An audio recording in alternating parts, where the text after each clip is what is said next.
I'm Anya Culling. In 2019, I ran my first ever marathon in 4 hours and 34 minutes. And in 2023, I set my PB of 2 hours and 34 minutes. That's knocking off 2 hours in just over 3 years. In this video, I'm going to tell you just how I did that and give you some practical tips on how to improve your marathon time.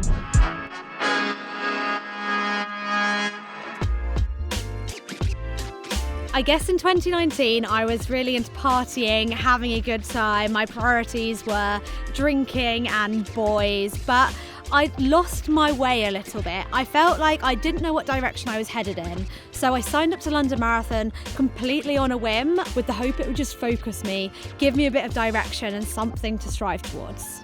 I had absolutely no goal in mind. I didn't have Strava, so I had no concept of what was fast, what wasn't. I think I just ultimately wanted to finish it. What stands out for me is how painful it was.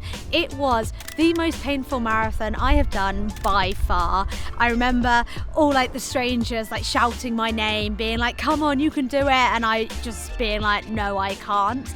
And walking and then running and then crying and then sprinting with absolutely no pacing strategy. It was so much harder than I thought, and I said I would never run again. But spoiler alert, I guess I did.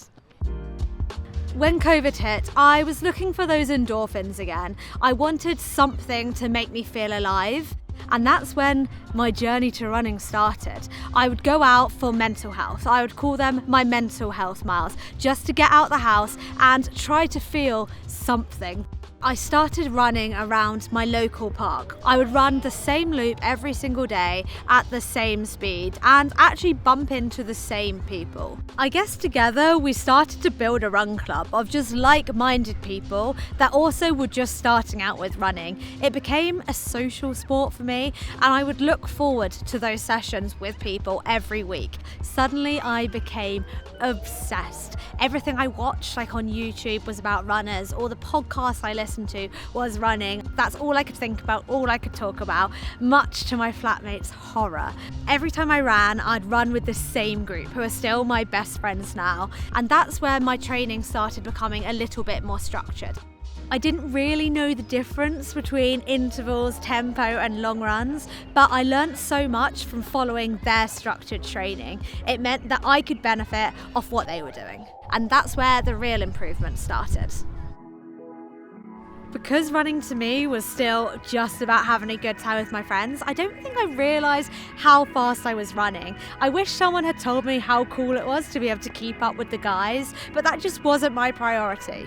We all signed up for London Marathon 2022 together, and that's where that kicked off. During that 2022 London Marathon, that's when my life changed. I was with some friends, we'd found a nice group, we were cruising along really. It was a totally different experience to London Marathon 2019. The crowds were bigger because I wasn't at the back of the pack. I remember that gave me a real boost, especially passing people in the second half. That also gives you a little bit of rocket fuel and motivation. I was fueling well, I was feeling motivated, and we negatively split London Marathon. I remember crossing the line and crying my eyes out. That's when it hit me that I had just ran 2 hours and 36 minutes at London Marathon, which was beyond my wildest dreams. A few months later, I was towing the line in an England vest. I was about to represent my country at Copenhagen Marathon. That's where I was lining up to run my PB of 2 hours and 34 minutes, which was officially 2 hours off my first marathon time. So how did I do it? It's all about consistency and cumulative training, and you get there by completely enjoying it. You've got to fall in love with running. So what does this mean? Number 1, get out of the door.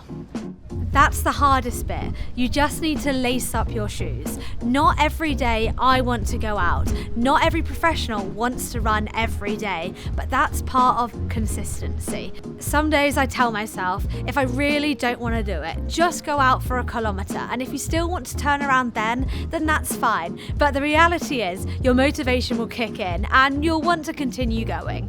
Number 2, structure your training. The sooner you start adding structure and variety into your training, the quicker you'll start seeing improvements. It's no coincidence that my times improved when I started following a training plan and started running with this group in London. A structured training plan helps keep you motivated and holds you accountable.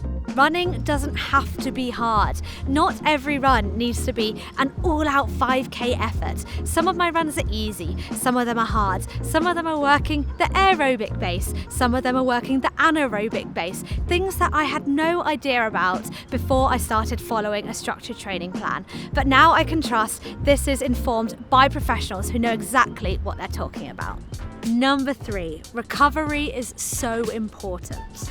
Don't destroy your body for one workout. You don't want it to be detrimental for your next ones. You want to show up time and time again and be consistent.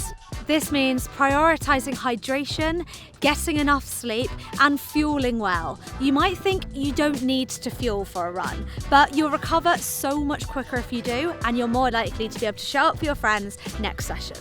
I always say a week of B+ workouts is so much better than an A-star workout and nothing else. So sleep long, hydrate well, and eat lots, because it won't just help you with these 1%, but it will make you enjoy it more because your body will be prepared for what you're about to put it through. Number 4, celebrate the little achievements. Whether it's the furthest you've ever ran, going out in the rain, or not giving up when you really wanted to, celebrate these little achievements because it will help to keep you motivated. When I run, I try to not have my only goal being time orientated. Yes, that's great to put a time out there that I want to achieve, but if that goes out the window, I want to have other goals. That is like, stick on the people in front of me, don't give up. When the going gets tough, I only speak positive words to myself. That way, this arbitrary number of time has less meaning and I can feel proud of myself, even if I didn't get the race performance that I really wanted.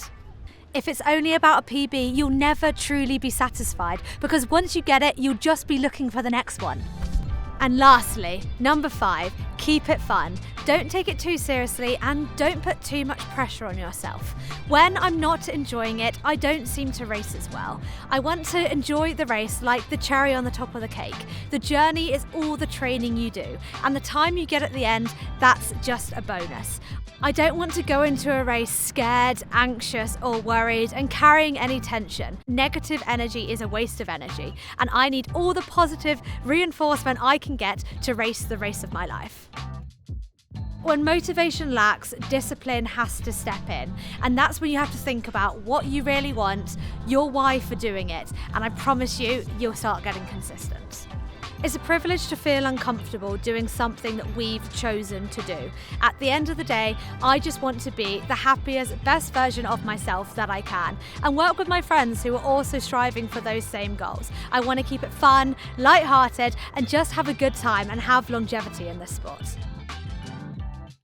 If you're like me and can't get enough of running, please like this video and subscribe to our new Runna TV YouTube channel. We'll be posting loads of exciting videos to help keep you motivated and having fun. And there'll be plenty of tips along the way, so make sure you comment where you're at with your running journey and how we can help. We're all in this together.